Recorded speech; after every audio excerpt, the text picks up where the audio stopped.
नमस्कार और the deep dive में आपका स्वागत है। आज हमारे सामने रॉबर्ट कियोसाकी की वो किताब है जिसका नाम लगभग हर किसी ने सुना है, रिच डैड पुअर डैड। ये उन किताबों में से है जो या तो लोगों की जिंदगी बदल देती हैं या फिर लोग इसे सिरे से खारिज कर देते हैं। बिल्कुल, बीच का कोई रास्ता नहीं है। तो आज हम सिर्फ इसकी समरी नहीं देंगे बल्कि इसकी एक एक परत खोल कर देखेंगे। हम इसके सबसे मजबूत और सबसे विवादास्पद विचारों की चीर-फाड़ करेंगे और ये भी समझने की कोशिश करेंगे कि क्या 25 साल बाद भी ये बातें उतनी ही मायने रखती हैं। इसकी शुरुआत होती है एक बहुत ही अनोखी कहानी से। लेखक के दो पिता थे। बिल्कुल, और यही इस किताब की नींव है। एक तरफ थे उनके अपने पिता, बहुत पढ़े लिखे, पीएचडी, सरकारी नौकरी में एक ऊंचे पद पर, लेकिन पैसे को लेकर हमेशा परेशान रहते थे, जिन्हें कियोसाकी पुअर डैड कहते हैं। और दूसरी तरफ थे उनके सबसे अच्छे दोस्त के पिता, जो 8वीं पास भी नहीं थे, लेकिन हवाई के सबसे अमीर लोगों में से एक बन गए। ये थे उनके रिच डैड। तो पूरी किताब इसी विरोधाभास पर बनी है कि पैसे, सफलता और जिंदगी को लेकर इन दोनों लोगों की सोच में जमीन आसमान का फर्क क्यों था। सही कहा। सवाल सिर्फ अमीर या गरीब होने का नहीं है, सवाल उस सोच का है जो हमें अमीर या गरीब बनाती है। तो चलिए इसी सोच की भूल भुलैया में उतरते हैं और देखते हैं कि इसके अंदर क्या छिपा है। सबसे पहली और मजेदार बात तो इन दोनों पिताओं की सलाह में ही दिख जाती है।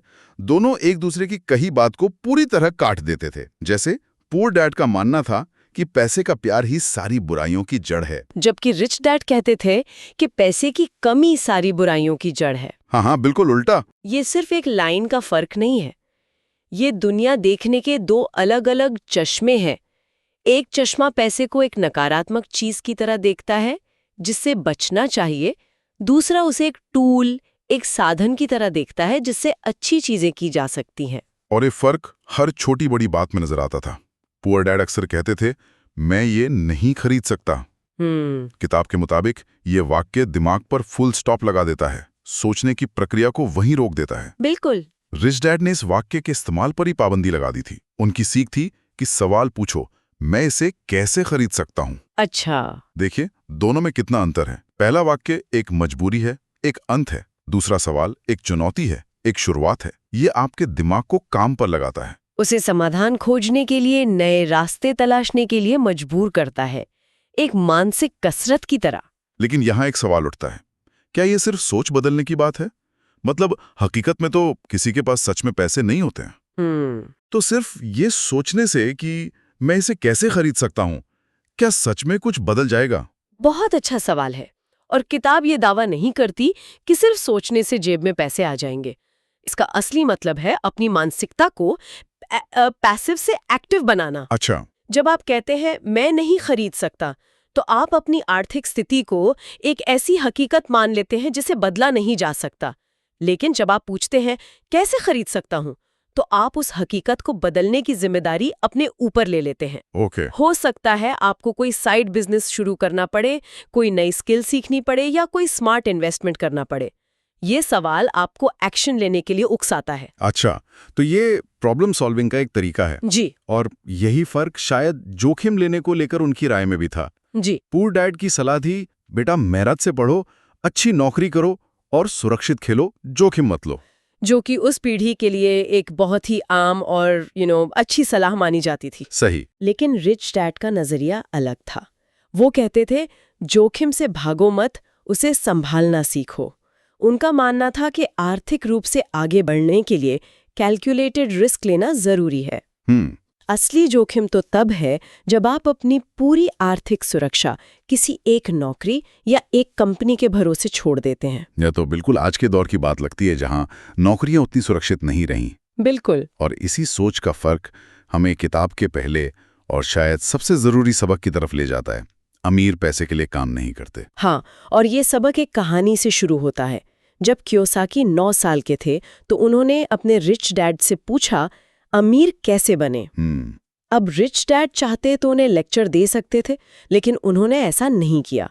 उन्होंने कियोसाकी और उनके दोस्त को अपनी एक दुकान में 3 घंटे काम करने के लिए रख लिया और पगार तय हुई 10 सेंट प्रति घंटा। हाँ, 10 सेंट प्रति घंटा, जो 1950 के दशक में भी बहुत कम था। बहुत ही कम। कुछ हफ्तों तक धूल साफ करने और डिब्बे जमाने के बाद कियोसाकी का सब्र जवाब दे गया।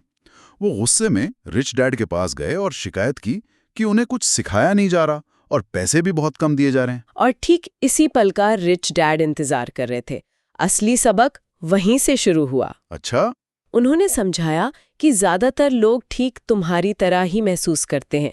वो नौकरी पर जाते हैं, मेहनत करते हैं और जब तनख्वाह कम लगती है तो या तो ज्यादा पैसों की मांग करते हैं या दूसरी नौकरी ढूंढ लेते हैं।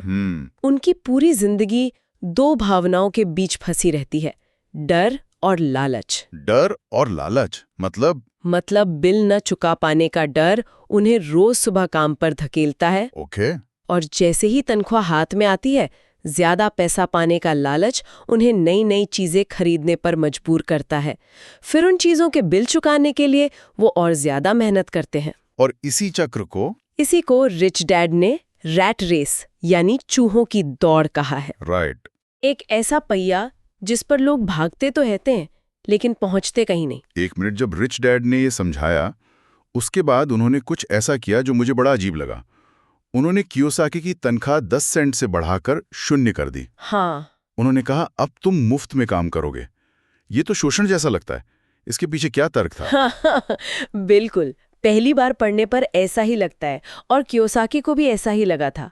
लेकिन इसके पीछे का मनोविज्ञान बहुत गहरा है। रिच डैड उनकी तनख्वाह पर निर्भरता को तोड़ना चाहते थे। जब तक दिमाग को ये पता है कि महीने के अंत में एक तय रकम आएगी, वो नए अवसर तलाशने की कोशिश ही नहीं करता। अच्छा। जैसे ही उन्होंने तनख्वाह बंद की, उन्होंने उन बच्चों के दिमाग को एक पिंजरे से आजाद कर दिया। उन्होंने कहा, अब अपनी आंखें खुली रखो और बिना तनख्वाह के पैसे कमाने का कोई तरीका ढूंढो। और यहीं से उन्हें अपना पहला बिजनेस आइडिया मिला। हाँ, लाइब्रेरी खोली और दूसरे बच्चों से 10 सेंट लेकर आधे घंटे के लिए पढ़ने की इजाजत देने लगे। एग्जैक्टली। ये उनकी जिंदगी का आहा मोमेंट था।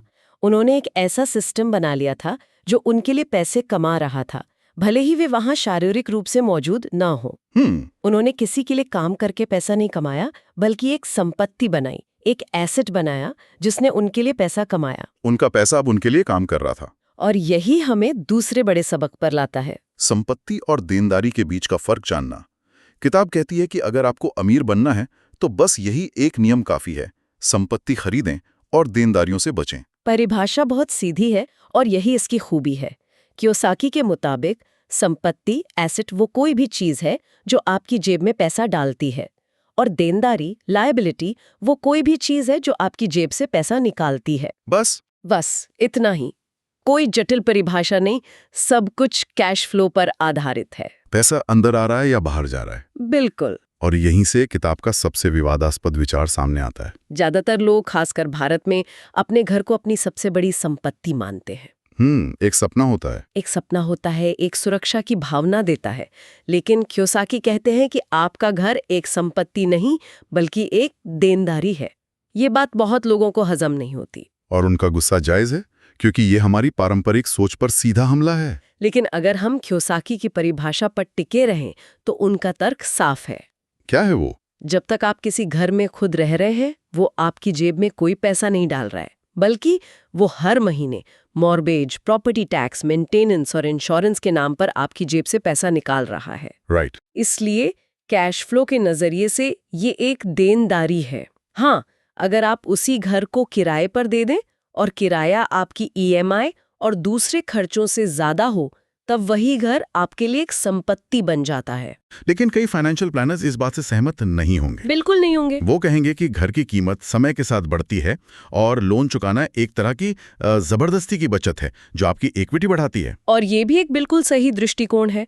यहीं पर इस किताब को लेकर हमें थोड़ा क्रिटिकल होना पड़ेगा। कियोसाकी का नजरिया पूरी तरह से कैश फ्लो पर केंद्रित है, जबकि पारंपरिक फाइनेंशियल प्लानिंग नेटवर्थ पर ध्यान देती है। अच्छा। तो सवाल ये नहीं है कि कौन सही है और कौन गलत।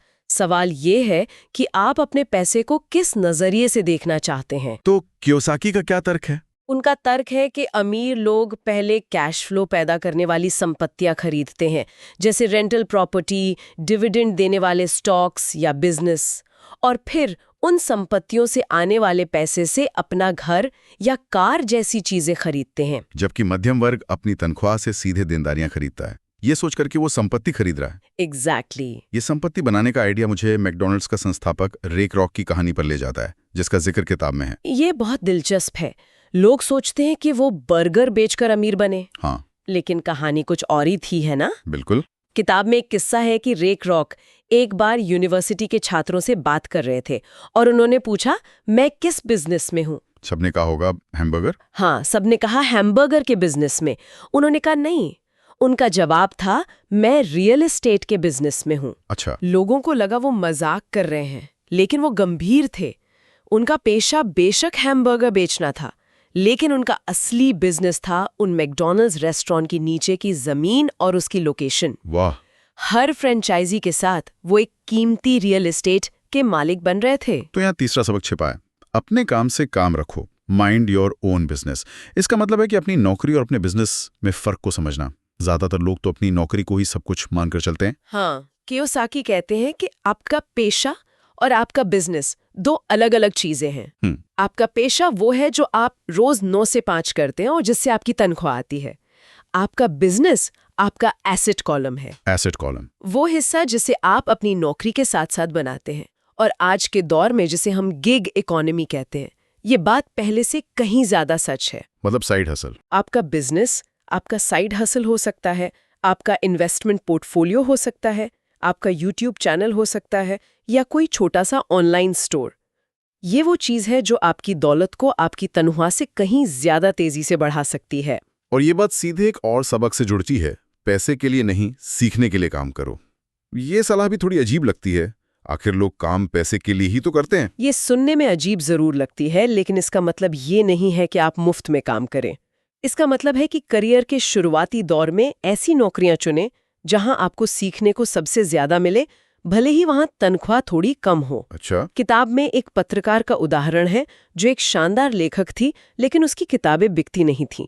कियोसाकी ने उसे सेल्स सीखने की सलाह दी, जिसे उसने अपने सम्मान के खिलाफ माना। क्योंकि एक लेखक के लिए सेल्समैन बनना शायद थोड़ा अपमानजनक हो। सही, लेकिन कियोसाकी का तर्क ये था कि सिर्फ एक स्किल में माहिर होना आपको आर्थिक रूप से कमजोर बनाता है।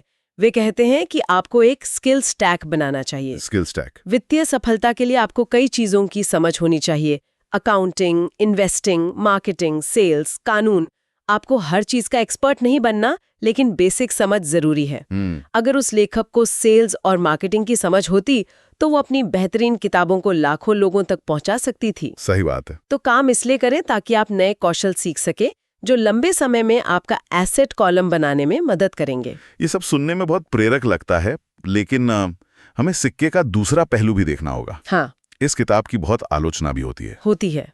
कई लोग कहते हैं कि इसकी सलाह बहुत सामान्य है, जैसे अमीर बनो, संपत्ति खरीदो, लेकिन ये नहीं बताया गया कि कैसे करें।